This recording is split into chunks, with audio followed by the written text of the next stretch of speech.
You are listening to The Vocal Technologist. Spoken tech for your ears.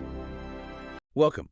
Today we're cutting straight to the chase on the latest shifts in the crypto world.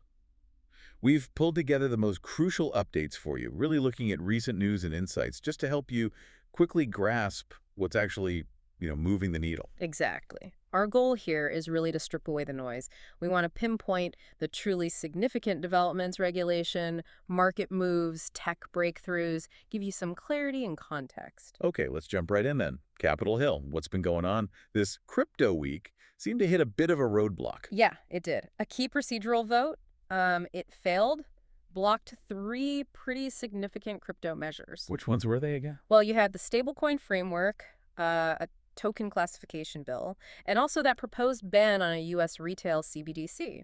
All stalled. Right, but Speaker Mike Johnson said negotiations will continue. That's the word, yeah. But the immediate market reaction was pretty clear. You saw Circle, Coinbase, their shares dipped. So still a bumpy road for federal clarity, it seems. It definitely is. But what's really telling is when you contrast that with, say, the Polymarket situation.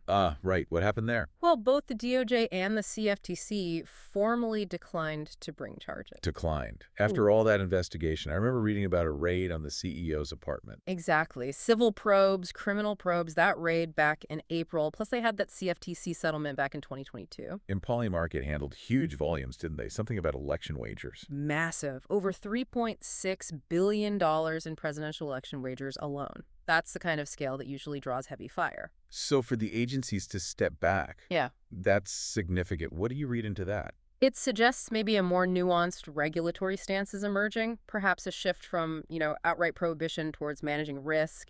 It might signal a path for others who engage proactively. An interesting contrast indeed. Okay, moving from regulation to innovation, let's talk transparency. Bitwise made a move. A big one.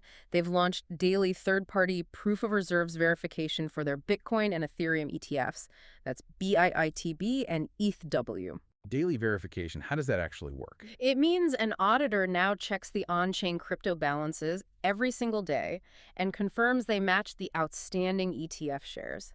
It replaces older, less frequent methods. That sounds like a new standard for transparency in public crypto funds. Yeah. Huge for building investor trust, right? Absolutely.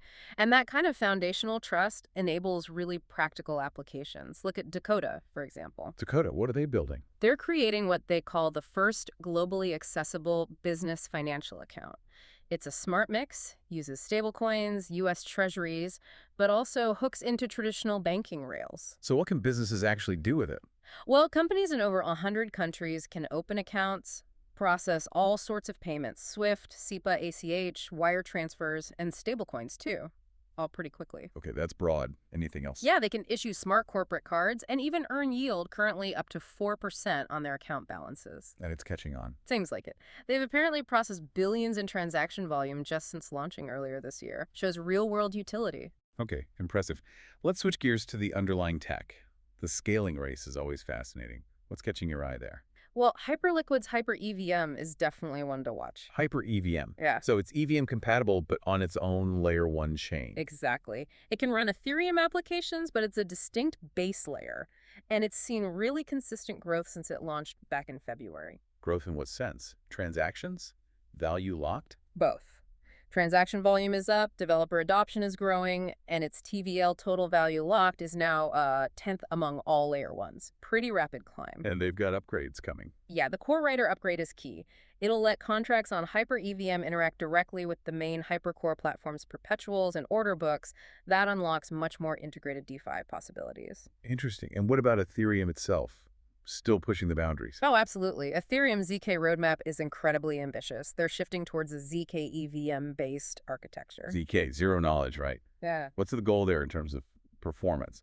The targets are staggering. We're talking 10,000 transactions per second on the main layer 1 chain and potentially 10 million TPS across the entire ecosystem. 10 million. Wow. How does ZK enable that? Basically, instead of having nodes rerun every transaction to verify it, they just verify a compact zero-knowledge proof in real time. Think of it as confirming something is true without needing to see all the underlying data. And that's much more efficient. Massively.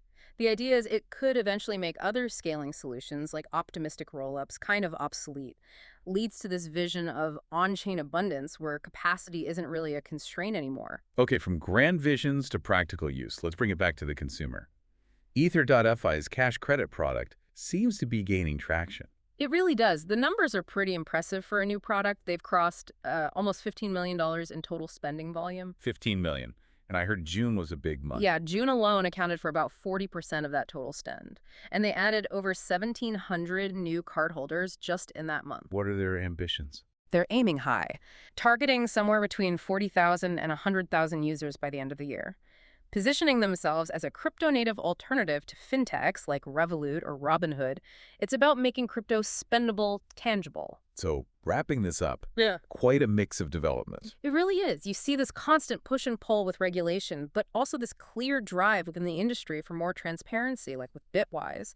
Then there's the relentless tech progress scaling solutions like HyperEVM and the ZK roadmap. And finally, these tangible steps towards real-world use, like Ether.fi's card. It's all happening at once. It's definitely an evolving landscape, so here's something for you to think about. With all these rapid changes happening together, regulation, infrastructure, actual user products, how do you see digital assets reshaping things, maybe our economy or even just your personal finances over the next year or so? What new possibilities or maybe new challenges do you think might pop up from all this convergence? Chew on that until next time. Spoken Tech for your ears.